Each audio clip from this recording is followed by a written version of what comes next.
Então, a gente vai agora partir para o segundo bloco.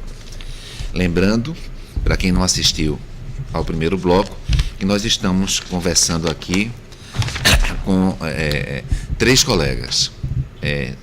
O Jorge André de Carvalho Mendonça, juiz federal, mestre em Direito pela UFPE, especialista em Direito, doutorando pela Universidade Católica de Pernambuco e membro do grupo Política e Tributação, registrado no CNPq desde 2004. Estamos com César Arthur Cavalcante Carvalho, mestre pela Universidade Católica de Pernambuco, especialista também pela Universidade Federal de Pernambuco, um juiz com extrema experiência, mais de 10 anos, 12 anos, em vara criminal federal. E temos aqui o coordenador do curso de Direito da UPE, delegado especial em Pernambuco, doutorando pela Universidade do Porto, em Portugal, o José Durval de Lemos Lins Filho, professor da Universidade Católica de Pernambuco. Eu acho que o debate está muito interessante e a gente ficou de dar sequência nesse debate a partir de um dos enunciados do FONACRIM, do Fórum Nacional dos Juízes Federais Criminais, que diz o seguinte: enunciado 21. É válida a busca e apreensão em escritório de advocacia se a OAB, comunicada da diligência, não indica representante em tempo hábil. Busca e apreensão em escritório de advocacia. A Constituição fala que o advogado é uma função essencial à justiça, estabelece garantias também para o advogado, não é? E aí? Busca e apreensão em escritório de advocacia. Eu vou começar agora pelo Durval. O que é que achas disso? Mais uma vez, boa tarde a todos que nos assistem. Eu sou o estranho do ninho, né? Eu não decreto absolutamente nada, só cumpro, mas acho que a gente não pode imaginar que existam direitos cravados em caráter absoluto. Quando se coloca que o advogado é essencial à administração da justiça, isso é fato, é constitucionalmente assegurado. Quando o Estatuto da Advocacia fala da inviolabilidade dos escritórios de advocacia, é também um direito que deve ser interpretado e contextualizado. Enquanto local em que alguém exerce regularmente a sua atividade profissional, me parece que não haja grandes questionamentos. Você estaria protegido pela tutela, né, do próprio Estatuto da OAB.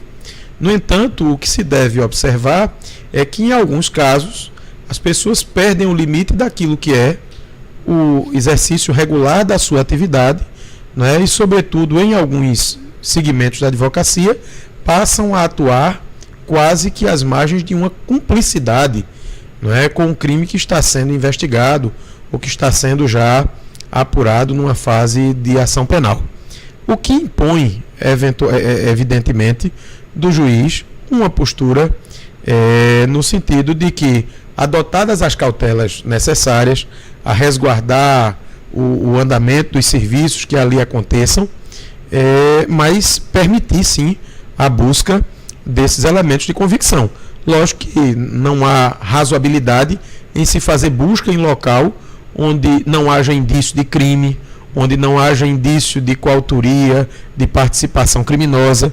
Não há sentido em se determinar esse tipo de medida no ambiente em que alguém regularmente está praticando a sua atividade. Agora, deixando de atuar como advogado e passando a atuar como cúmplice ou como coautor, aí não haveria nenhum motivo que subsistisse de modo a obstacular essa ação do juiz.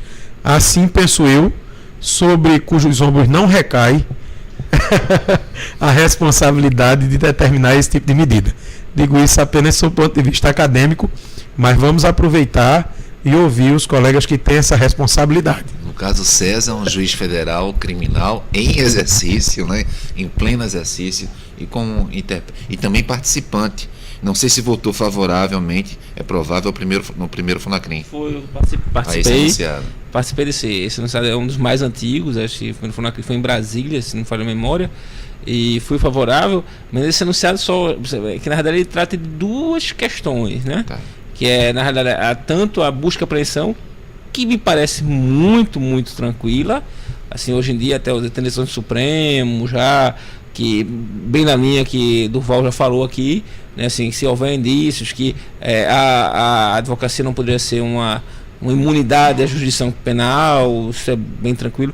Lógico, a advocacia em si não é criminalizada, não seria impossível fazer isso, obviamente, mas no momento que ele vira coautor, ou partícipe, ou esconde provas, ou esconde o exemplo que se dá muito para os acadêmicos para isso é o traficante guarda droga no escritório de advocacia, então a droga lá é imune, não pode ser apreendida. Obviamente se tem absurdos contra isso, né? Esconder um corpo do assassinado lá, não vai poder buscar o corpo, porque lógico que não se poderia, a advocacia não acobertaria esse tipo de conduta, obviamente. E a segunda questão é uma previsão que há no estatuto da OAB, né, o Estatuto da Advocacia, de que a OAB deve ser previamente comunicada. E quando esse enunciado foi publicado, havia uma pequena discussão, que eu acho que hoje, pelo menos aqui em Pernambuco, acho que não existe mais, é que em algum momento a OAB não mandava o advogado para acompanhar a diligência, né? Não sei por que razão, mas às vezes não era sempre, eventualmente não mandava esse advogado para acompanhar a diligência, e depois se alegava que como o advogado não estava presente, a diligência era nula, porque era requisito essencial, uma formalismo essencial que um advogado, representante da OAB, na realidade, estivesse presente na diligência. Então se tinha na realidade essas duas, esse enunciado trata de duas questões. As duas hoje me parecem superadas pela jurisprudência do próprio Supremo, já se manifestou sobre isso. A primeira é até mais antiga, mais tranquila, e a segunda entendemos que a presidência da OAB se refere aqui, a OAB tem que ser previamente comunicada de que vai se realizar aquela busca e apreensão.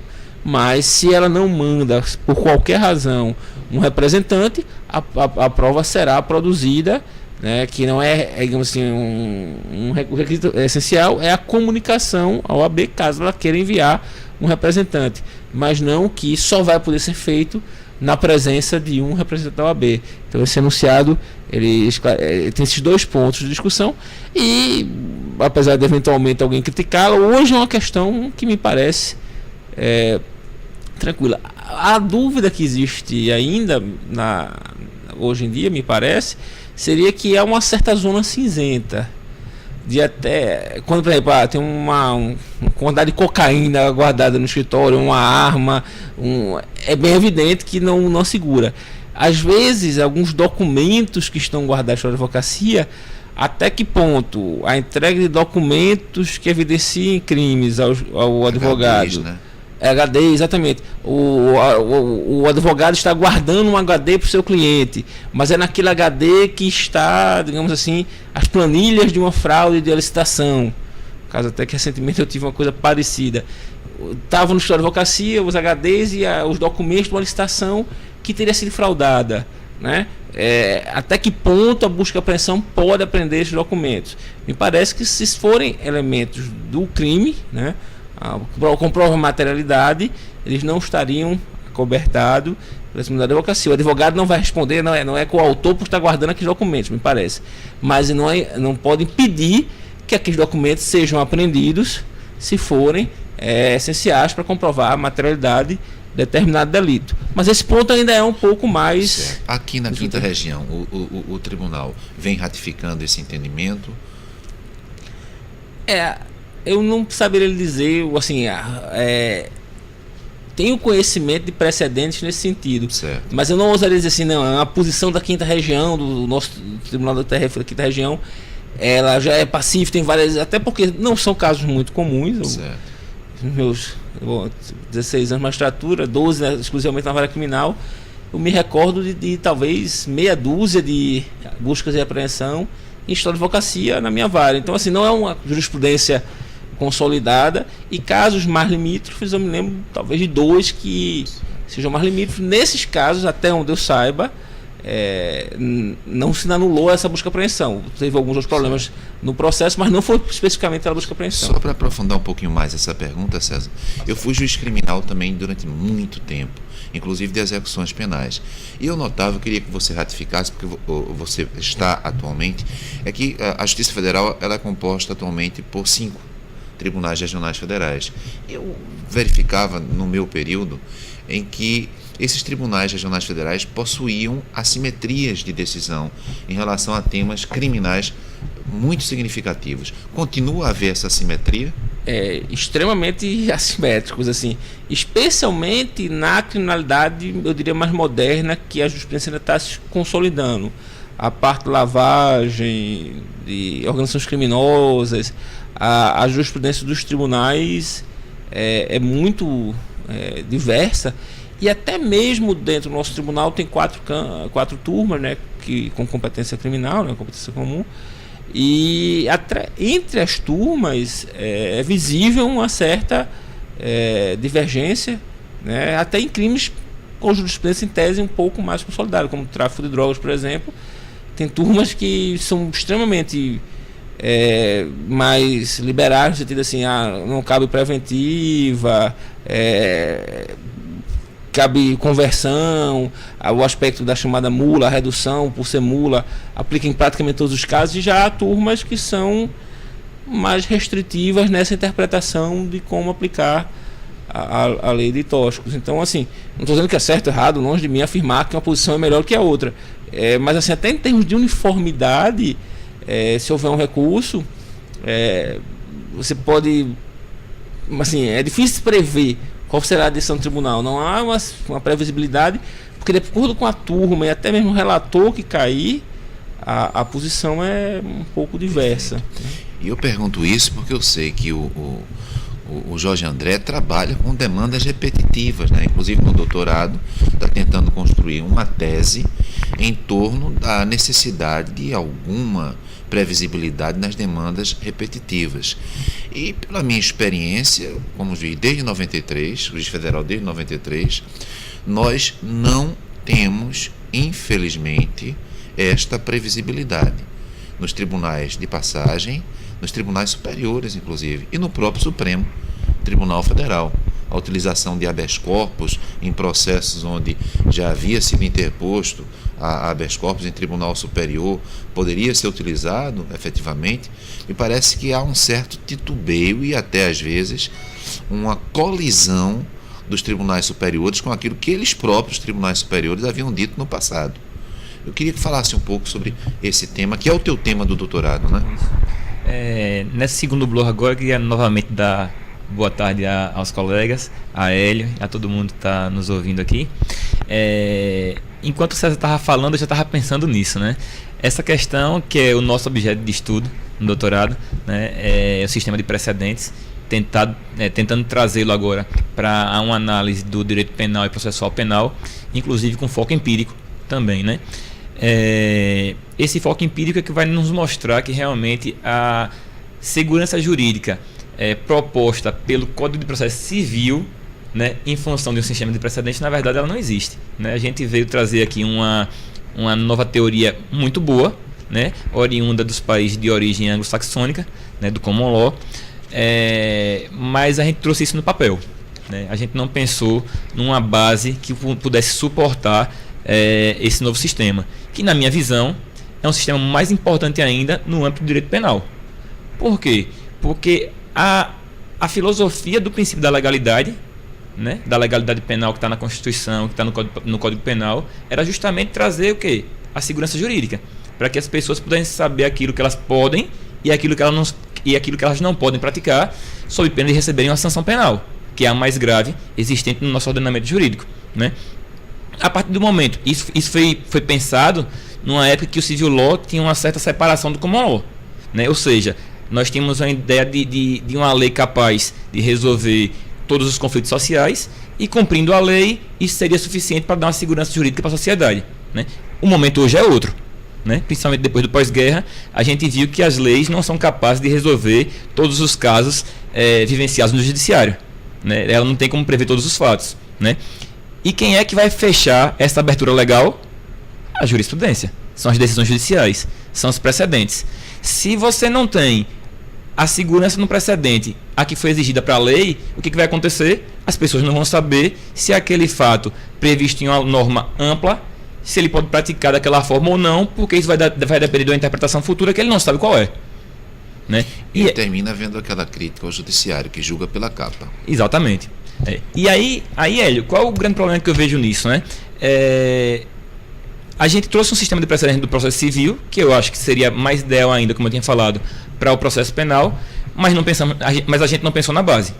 Né? Então, para se trabalhar com o sistema de precedentes, como é que funcionam as cortes de precedentes? Né? A gente tem uma ideia de corte de justiça.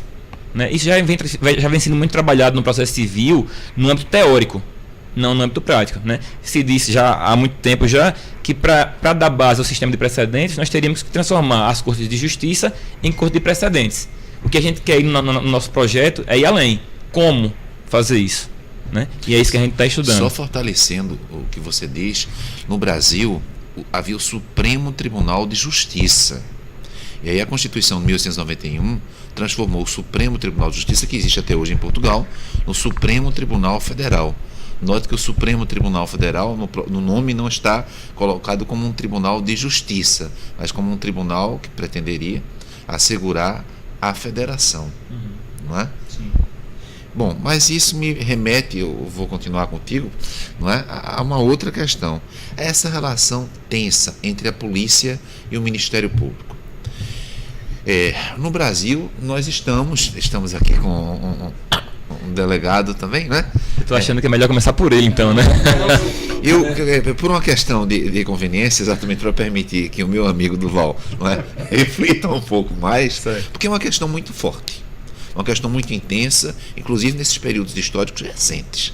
A relação entre a polícia, não é, que seja estadual, que seja federal, Ministério Público, federal, estadual. Bom, como trabalhar com isso? Com essa tensão entre a polícia e o Ministério Público, que tem uma interferência significativa na formulação desse processo penal que nós temos no Brasil. Bom, Hélio, veja, não é muito um ponto que eu trabalho, né? Mas é claro que é uma questão notória, né? Então dá para a gente tentar trazer alguma opinião em relação ao tema.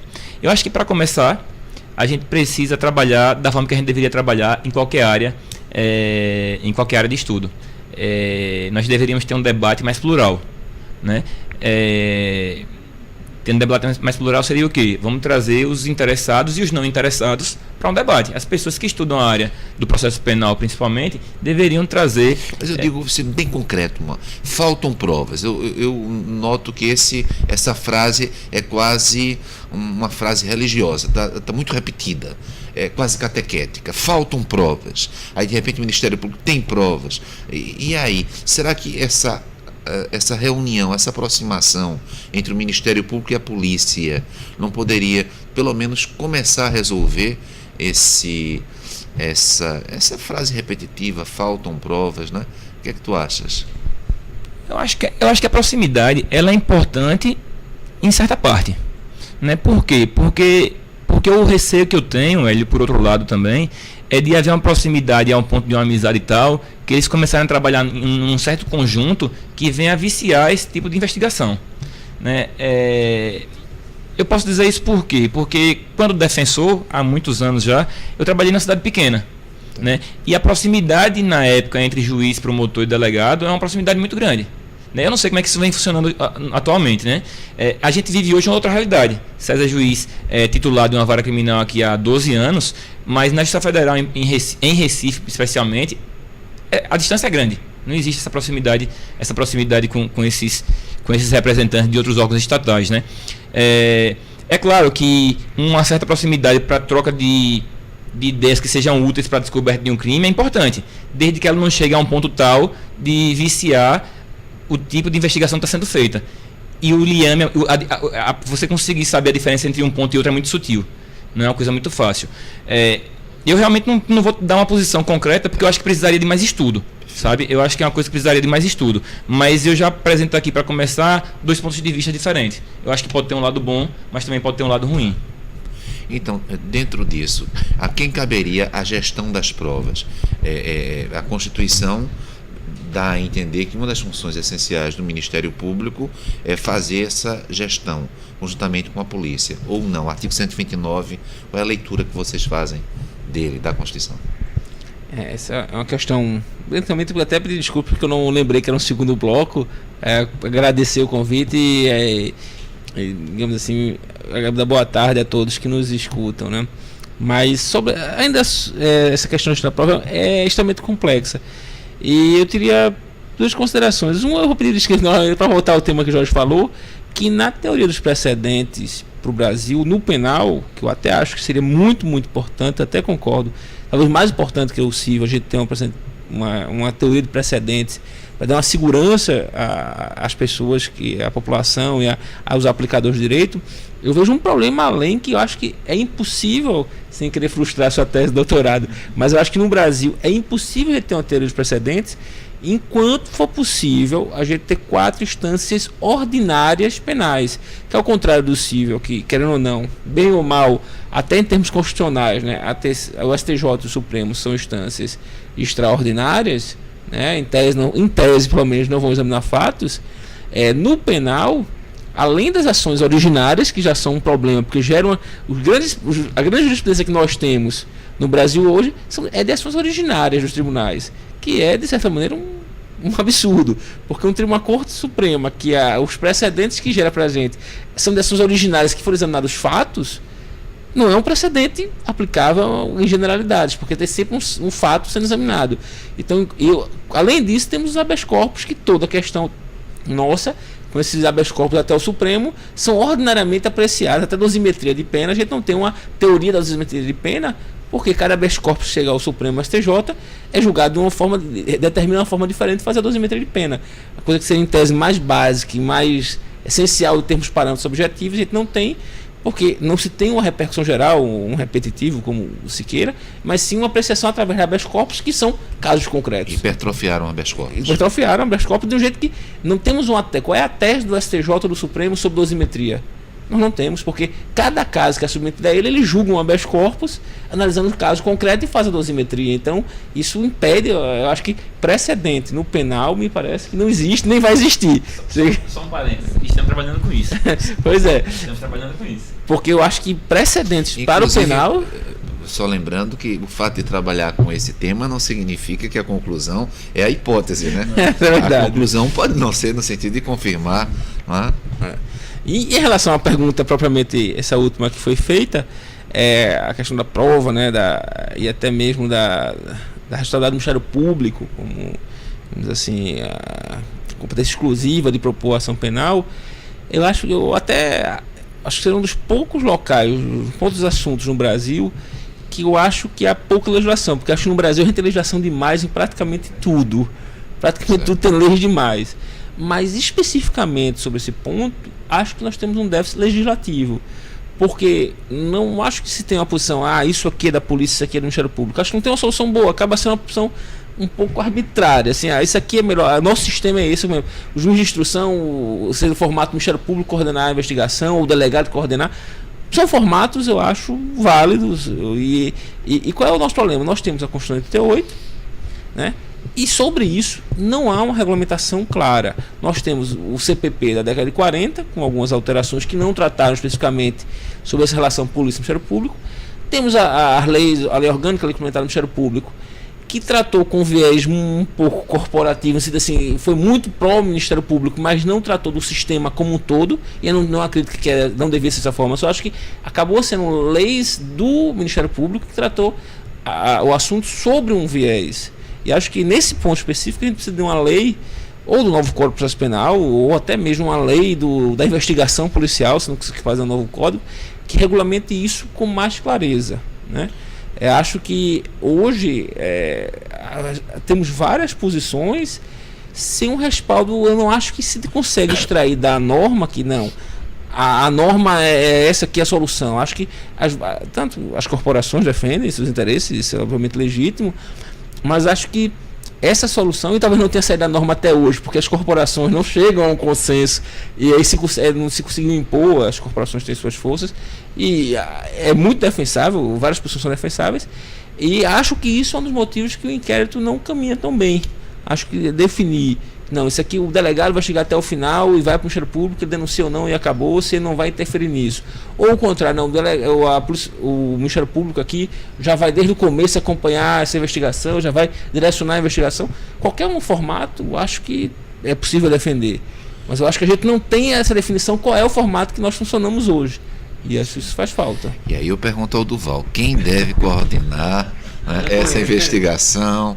O Ministério Público, a faz polícia, essa pergunta, mas você não espera que eu lhe dê uma resposta muito diferente. Eu tenho certeza, como coordenador não é, do curso de Direito da Universidade de Pernambuco, que é uma questão central. Quem deve coordenar as investigações? Eu acho que nesse ponto, mais uma vez, eu fui muito bem antecedido e facilita muito o meu posicionamento e a minha resposta. No primeiro momento, quando se disse, olha, essa relação conturbada entre o Ministério Público e a polícia, nós brincamos internamente dizendo que nós somos perseguidos, enquanto polícia judiciária, por duas letras, MP e PM, não é? Porque existem interesses conflitantes de um lado e de outro. Então, institucionalmente, existe essa preocupação, não é, ali corporativamente. Mas o que eu quero dizer é o seguinte, que quando se tocou nesse assunto, se disse, olha, essa aproximação pode ser muito boa, mas também pode ser muito ruim. O que na verdade se colocou foi, não precisam estar próximos, não precisam estar coladinhos, serem amigos. O que eles precisam é estarem articulados, caminhando numa determinada direção. Eu acho que a palavra que definiria a necessidade de uma atuação mais harmônica é a articulação.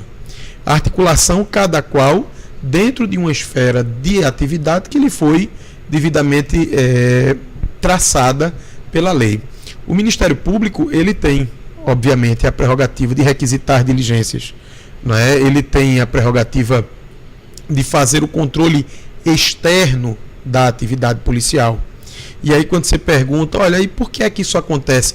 É porque muitas vezes, além de um controle externo da atividade, o Ministério Público se propõe a fazer um controle interno. Um controle que seria próprio das corregedorias, que seria próprio dos setores de recursos humanos.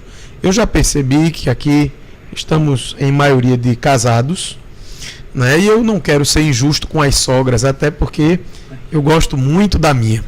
Mas assim, no momento em que você diz, olha, o controle é externo e ela se mete na sua casa, o Ministério Público acaba desempenhando um pouco o papel do estereótipo da sogra, né? Daquela sogra que vai ali para intervir na vida do casal, na vida da família, e muitas vezes essa intervenção não é tão harmônica quanto se deseja. Brincadeira à parte, eu penso que nós temos, num plano normativo, um sistema que funcionaria perfeitamente num plano de homens idealizados, não é? Mas no momento em que a gente parte para um plano de realidade, a gente precisa pensar um pouco mais para aperfeiçoar essas instituições. Penso particularmente, voltando à questão do juizado de instrução, eu comentava aqui no nosso intervalo, já houve um projeto de, se não me engano, de emenda à Constituição, ou projeto de lei, no qual se propunha esse juizado de instrução. Os delegados de polícia passariam a ser os juízes de instrução, e aí nós teríamos o Ministério Público e a Defesa atuando já nessa fase inicial. Com isso, em tese, o propósito era que nós abreviássemos o processo sem a supressão de garantias e sem a supressão de fases recursais. É apenas um modelo, como já se colocou aqui, mas penso que a polícia de fato tem um papel importantíssimo na formação da prova, aquelas provas que são irrefutáveis, a perícia, não é? A constatação da materialidade, muitas vezes a identificação da testemunha ocular daquele crime, Isso se deve essencialmente ao trabalho da polícia. Esse trabalho, né, pode ser e deve ser complementado pelas requisições que o Ministério Público fizer. Não há nenhum prurido nesse sentido, mas penso que a tarefa de investigar é da polícia, a tarefa de denunciar e de supervisionar, né, de fiscalizar externamente a atividade policial é do Ministério Público. No momento em que o Ministério Público se propõe a investigar e a executar as diligências pessoalmente, aí sim ocorre aquela contaminação que o coloca em uma condição diferente dentro do processo penal, uma posição privilegiada, sobretudo com relação à defesa. Se aquela pessoa que denuncia é a pessoa que investigou, nós temos uma concentração de poderes que, no meu sentir, é prejudicial ao desenvolvimento de um processo penal no regime democrático. Então, mais uma vez, super rápido esse bloco, e o próximo bloco, o terceiro e último bloco, nós vamos tratar nesse bloco, o grupo é Política e Tributação, dos crimes tributários. Como é que o FONACRIM, o Fórum Nacional dos Juízes Federais Criminais, porque trouxe vários enunciados, como é que ele vem dispondo sobre os chamados crimes tributários. E aí nós vamos ver que não são poucos problemas. Eu espero que vocês acompanhem, tá bom? No terceiro e último bloco, vamos falar sobre os crimes tributários, o FONACRIM e as técnicas de investigação.